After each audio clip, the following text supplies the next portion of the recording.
일본은 건물을 튼튼하게 짓기로 정평이 나 있습니다.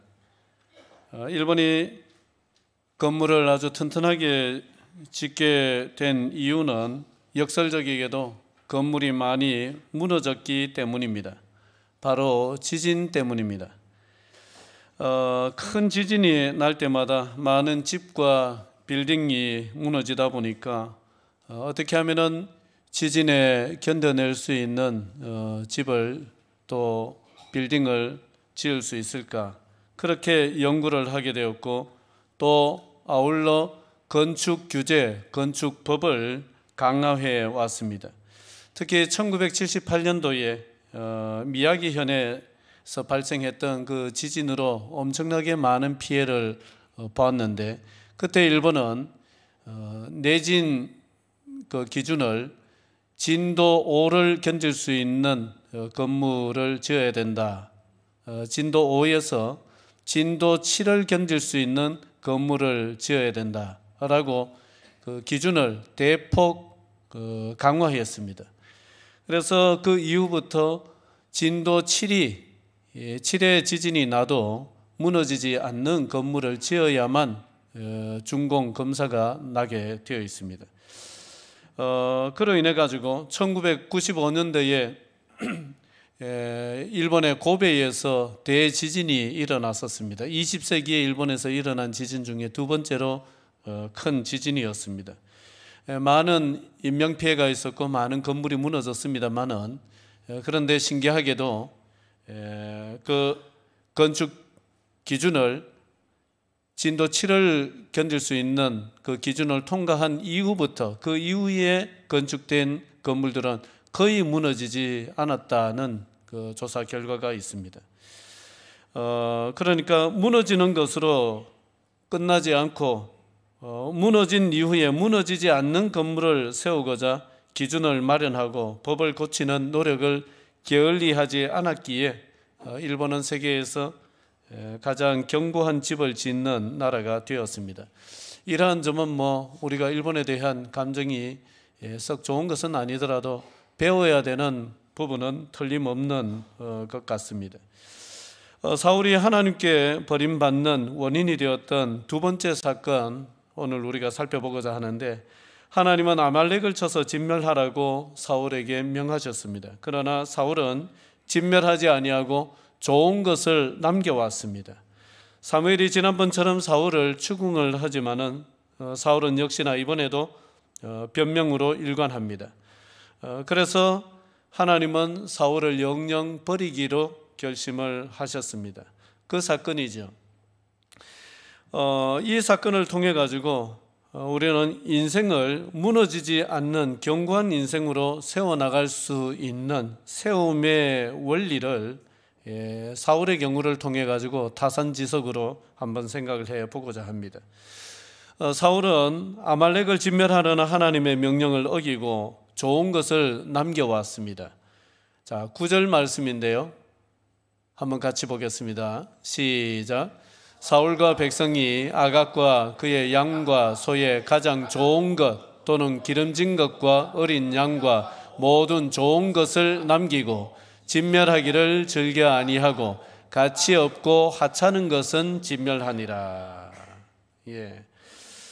이 아말렉을 진멸하라라고 하셨는데, 왜 아말렉을 진멸하라 하셨느냐 하면은, 이 아말렉은 강도직과 노략을 일삼던 깡패 같은 그 족속이었기 때문입니다.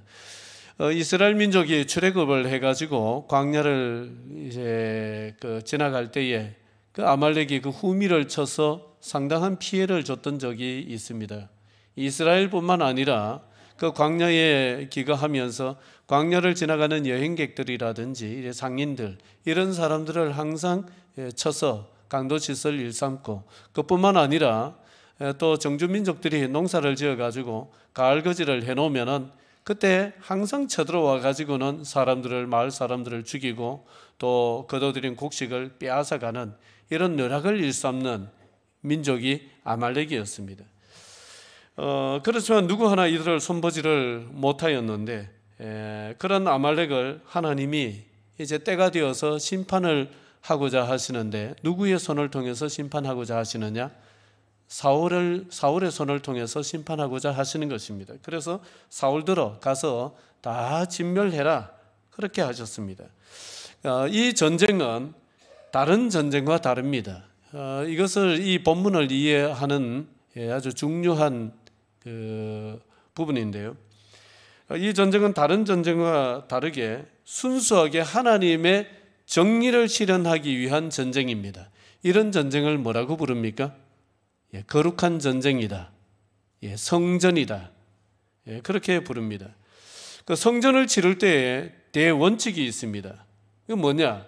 이기더라도 적군을 잡아다가 종으로 부른다든지 팔아먹는다든지 적들의 재산을 노략해서 내 것으로 취한다든지 그렇게 하면 절대로 안 됩니다. 이 성전을 치를 때는 절대로 거기에서 사람이 이득을 취하면 안 되는 거예요. 왜 그러겠습니까? 모든 것을 다 진멸해야 됩니다. 왜 그러느냐? 적들을 종으로 삼고 또 재산을 노력해서 내 것으로 삼고 이렇게 하면 그 전쟁이 거룩한 전쟁이 되지를 못합니다. 약탈 전쟁이 되는 거예요. 정의를 실현한다는 대의 명분 자체가 사라져 버립니다. 그렇기 때문에 다른 전쟁은 모르겠지만은 하나님께서 하나님의 정의의 심판을 하시기 위해서 이스라엘에게 대리로 그 심판을 맡기시는 전쟁, 그 거룩한 전쟁을 수행할 때는 모든 것을 다 진멸해야 됩니다. 사람이 아무것도 유익으로 취하면 안 되는 거예요. 그러면은 하나님의 뜻이 허물어져 버립니다. 그래서 다 진멸하라고 하신 것입니다. 그런데 사울은 진멸했습니까? 남겼습니까? 진멸했어요? 남겼어요? 여러분 오늘 힘을 좀 내시기 바랍니다. 어떤 것은 진멸을 했습니까? 하찮은 것은, 별로 안 좋은 것은 다 진멸을 했습니다. 어떤 것은 남겼습니까? 좋은 것, 살찐 것들, 포동포동한 것들, 좋은 것은 다 남겼습니다. 진멸하려고 하니까 보니까 너무 아까운 거예요. 이 멀쩡한 걸 왜 진멸하냐? 이게 얼마나 값진 건데. 그래서 남겨 가지고 왔습니다. 그렇게 되면은 여러분 하나님은 어떻게 되는 겁니까? 좀 전에 그 거룩한 전쟁에 대해서 설명을 해드렸지만은 이렇게 되면은 그 주변의 다른 민족들이 볼 때에 하나님이 저 이스라엘 민족에게 다른 사람 죽여서라도 그들의 것을 취하라고 약탈을 시킨 사주한 하나님이 되잖아요. 하나님의 뜻은요? 하나님이 정의를 실현하고자 하셨던 하나님의 뜻은 오간데 없어져 버립니다. 그러니까 하나님도 이상한 하나님이 되는 것이고 하나님의 뜻도 완전히 허물어져 버리는 것이고 그래 되는 것이죠. 하나님의 뜻은 어떻게 되든 말든 자기 욕심을 채우려고 했던 것입니다. 여러분, 우리는 마음속에 분명히 새겨야 될 것이 뭐냐 하면은 이 욕심하고 하나님의 뜻은 놀이터에 가면 시소 있잖아요. 그 시소의 양 끝과 같습니다. 한쪽은 내 욕심이고 한쪽은 하나님의 뜻입니다. 내 욕심을 챙기려고 하면은요, 하나님의 뜻은 어떻게 됩니까? 사라져 버립니다. 하나님의 뜻을 세우려면은 뭐가 사라져야 됩니까? 내 욕심이 사라져야 됩니다. 이게 같이 양립하기가 힘든 거예요. 그래서 내 욕심을 내려놓아야 하나님의 뜻이 사는 것이고 나중에 가보면 그게 내가 채워지는 길입니다. 지금 당장 욕심 때문에 나를 채우고자, 내 것을 채우고자, 내 주장과 내 어떤 야망 이런 것을 자꾸 주장하다 보면은 하나님의 뜻도 사라지고 나도 채워지지 않습니다. 그러나 하나님의 뜻을 앞세우고 나를 자꾸 비우고 나를 내려놓고 그렇게 하면 하나님의 뜻도 세워지지만은 나중에 가서 보면은 결국 내가 채워져 있습니다. 그게 삶의 원리죠. 그래서 여러분 건물을 튼튼하게 세우려면 기둥을 튼튼하게 해야 되는 것과 같이, 기초를 튼튼하게 해야 되는 것 같이 우리 인생을 튼튼하게 세우는 비결도 뭐냐 하면은 역설적이게도 나를 비우는 것입니다. 그게 튼튼한 우리 인생의 기초가 됩니다. 사무엘은 양과 소떼를 몰고 나타난 사울을 향해서 어찌하여 여호와의 목소리를 청종하지 아니하고 탈취하기에만 급급하였냐 준엄하게 꾸짖습니다. 그러자 사울은 지난번과 같이 이번에도 변명으로 일관합니다. 자, 20절 21절인데 여기에 참 묘미가 있습니다. 나는 어떻게 했느냐, 백성이 어떻게 했느냐. 아까 제가 봉독을 할 때 거기에 힘을 주어서 읽었는데 사울이 그렇게 얘기를 합니다. 나는 어떻게 했고 백성이 어떻게 했느냐. 자, 거기에 주의를 기울여 가지고 20절 21절 좀 길지만은 같이 읽겠습니다. 시작.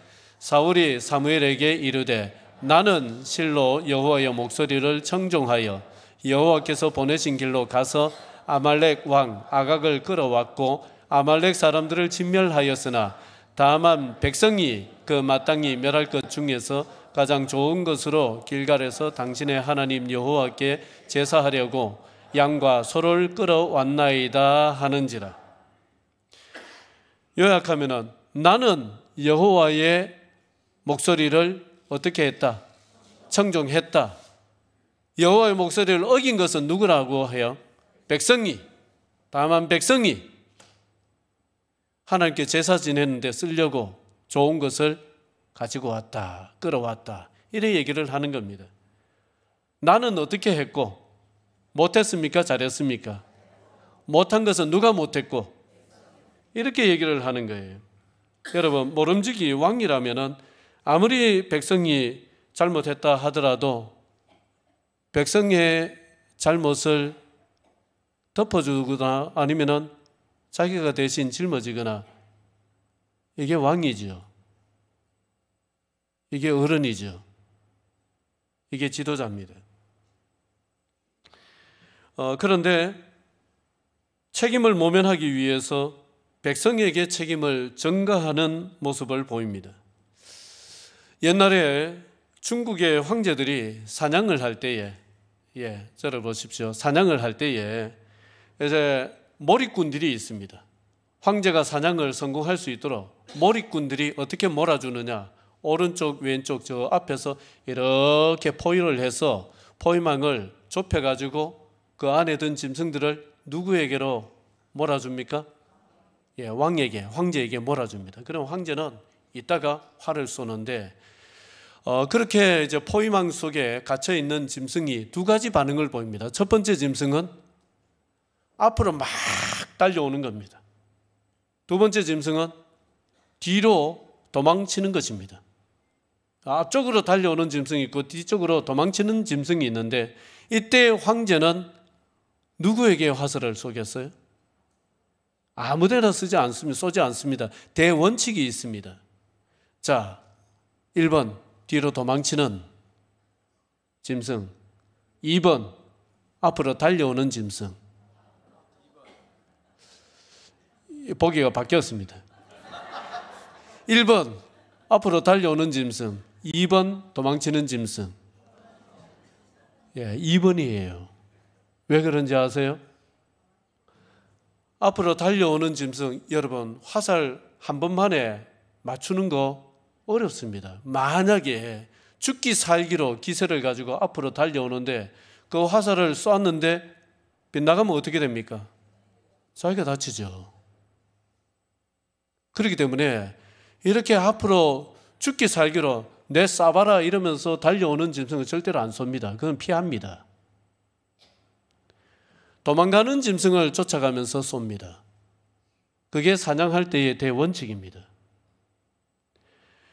우리가 인생을 살면서 책임이라는 것도 이거하고 똑같습니다. 책임이라는 것은 죽기 살기로 힘들어도 내가 지려고 하면은 그게 나중에는 살 길이 되는 것이고,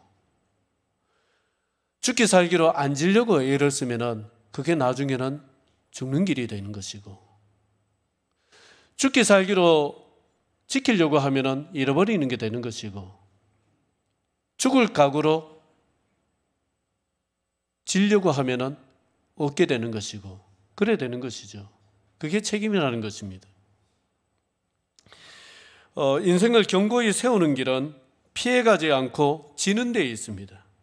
설령 우리가 살아가다 보면은 내 잘못이 아닌데도 내가 책임져야 되는 억울한 일이 없어요, 있어요? 그런 일이 있습니다. 그럴 때가 있습니다. 그럴 때라도 우리가 억지로라도 그것을 짊어지면, 억지로라도 십자가를 져버리면은, 여러분, 나중에 사람들이 모릅니까? 압니까? 처음에는 저 바보 같은 게, 아이고 저 뭐저리 왜 지가 다 덮었으냐, 이렇게 하더라도 나중에 시간 지나면은 사람들이 압니다. 저 사람이 애매한 십자가를 졌구나, 억울하게 십자가 졌구나, 아는 거예요. 그래서 나중에는 어떻게 됩니까?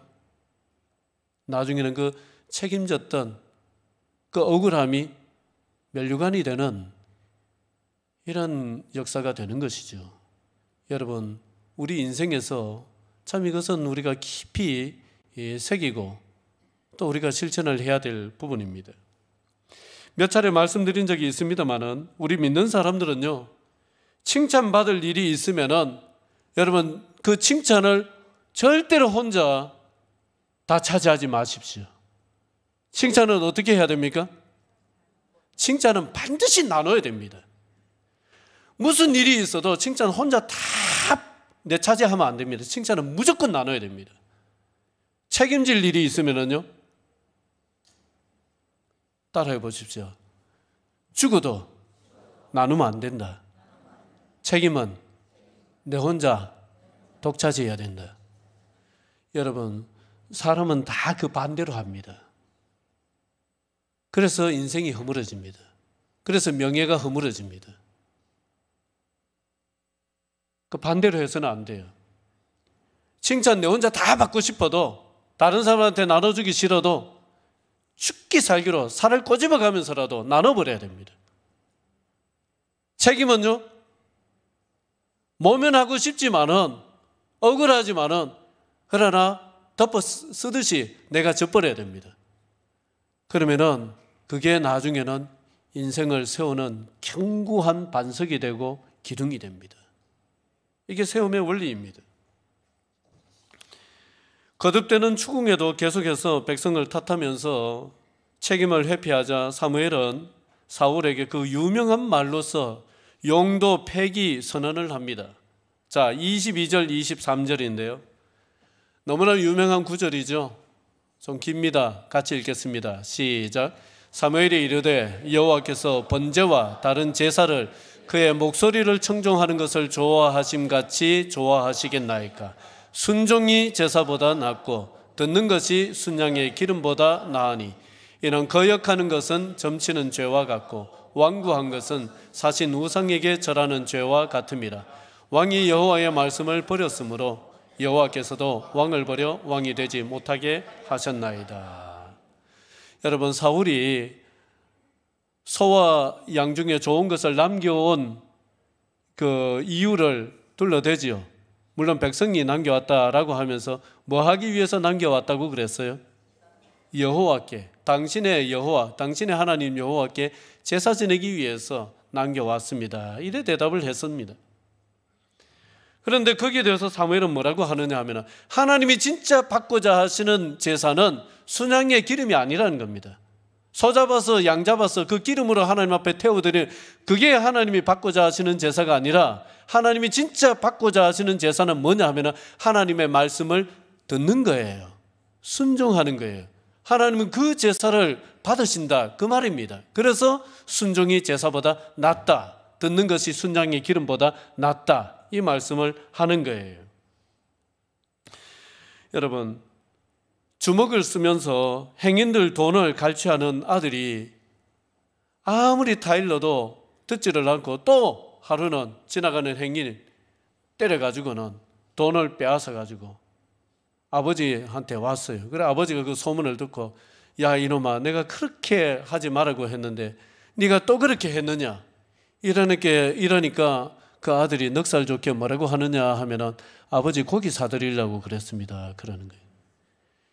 여러분, 그래 지나가는 행위인 때려가지고 돈 뺏어가지고 고기를 사가지고 아버지한테 드리면은 아버지가 좋다 하시겠어요? 그럴 리 만무하죠. 사람도 그런데 하나님이 그걸 좋아하시겠습니까? 하나님이 진짜로 받고 싶어 하시는 제사는요, 우리의 순종입니다. 무엇에 대한 순종이냐? 하나님 말씀에 대한 순종입니다. 하나님께 대한 순종입니다. 이 순종은 인생의 가장 큰 후원자를 얻는 길입니다. 하나님보다 우리 인생의 든든한 후원자가 될 리가 없습니다. 하나님을 나의 후원자로 삼는 비결이 있다면 그건 하나님의 말씀에 대한 순종이에요. 1800년대 영국의 유명한 그 목사님, 스펄전 목사님 있었는데, 그 스펄전 목사님이 이제 목회도 하지만은 그 당시 1800년대의 영국이 산업혁명으로 산업화가 되면서 막 도시에 빈민들이 막 넘쳐나고 또 고아들이 넘쳐나던 그런 시대였습니다. 그래서 교회들이 너나 할 것 없이 고아들을 거두어 가지고 고아원을 운영하고 이런 교회들이 많이 있었는데, 스펄전 목사님도 그 고아들을 이래 거두어 가지고 고아들을 이래 먹이고 이래 하는데, 교회 형편도 넉넉하지 않으니까 또 우리 지금처럼 헌신 예배를 가서 어느 교회 가서 설교를 해서 거기서 이제 사례를 받아 가지고 그 고아들 양식을 마련하고 뭐 이런 식으로 했는데, 그날도 어떤 교회에 가서 설교를 하고 이 고아들 돌보는데 필요한 경비 한 300파운드를 헌금을 받아가지고 이제 돌아왔습니다. 얼마나 기분이 좋습니까? 그런데 이 300파운드를 가지고 돌아왔는데 마음속에 자꾸 누가 떠오르느냐 하면은 조지 뮬러 목사님이 떠오르는 거예요. 그 당시에 참 이래 영국에 걸출한 목사님들이 많았는데, 조지 뮬러 5만 번 기도 응답을 받았다라고 하는 기도의 사람 조지 뮬러 목사님이 생각나는데, 이 조지 뮬러 목사님이 고아원을 크게 했습니다. 많은 고아들을 이래 모아가지고는 애들을 보살피고 이렇게 하는데, 그 조지 뮬러 목사님이 자꾸 생각나는 거예요. 그래, 이 돈을 아무래도 거기에 갖다 줘야 되겠다, 하나님의 음성 같은 것이 마음속에 굉장히 강하게 들어오는데 자꾸 부인을 했습니다. 아니야, 내한테도 고아들 있고 이 친구들을 먹이기 위해 가지고 그래 받아온 후원금인데 이걸 뭐 때문에 거기 갖다 줘, 이런 생각을 가졌는데, 그런 생각을 가지면 가질수록 더 강하게 자꾸 마음을 누르면서 압박해오는 생각이 조지 밀러에게 갖다 줘라. 그래서 견디질 못해서 조지 밀러 목사님에게 300파운드를 들고 찾아갔습니다. 찾아갔더니만은 조지 밀러 목사님이 기도하고 있는데, 뭐라고 기도하느냐 하면, 하나님, 우리 아이들 내일이면 양식 떨어져서 굶습니다. 300파운드 있어야 됩니다. 그래 기도하고 있는 거예요. 그 금액이 일치했습니다. 그래서 조지 밀러 목사님에게 자초지종을 얘기를 했어요. 여차에 300파운드를 마련을 했는데 자꾸 목사님 생각이 나면서 이걸 갖다 줘야 된다는 뭔가 마음에 상당한 부담감과 압박감이 와서 견딜 수 없어가지고 내가 가지고 왔다. 그러면서 주고 왔어요. 돌아와 보니까 목양실 책상 위에 편지가 하나 와 있어요. 어떤 분이 참 목사님 감사합니다 이러면서 감사의 편지와 함께 거기에 돈을 담아놨는데 500파운드를 담아놨어요. 이 스펄전 목사님이 상당히 유머가 있는 분이거든요. 그래 그 봉투를 보면서 하나님께 뭐라고 하느냐 하면, 하나님이 이자까지 붙여주시네요. 그랬다는 거예요. 여러분, 순종이야말로 우리가 하나님의 살아계심을 경험할 수 있는 통로입니다. 이 순종이야말로 하나님을 든든한 우리의 후원자로 삼을 수 있는 비결입니다. 오늘 임명을 받으신 분들, 그리고 여기 계신 모든 성도들, 내년 한 해도 하나님의 말씀에 어떤 식으로라도 들려오는 하나님의 말씀에 순종하기를 힘쓰고 애써 보십시오. 그래서 하나님께서 어떻게 내 삶에 간섭하시고 관여하시고 역사하시는지 그 하나님의 생생한 손길을 경험하는 우리 성도들 되시기를 주의 이름으로 축원을 드립니다. 기도드리겠습니다.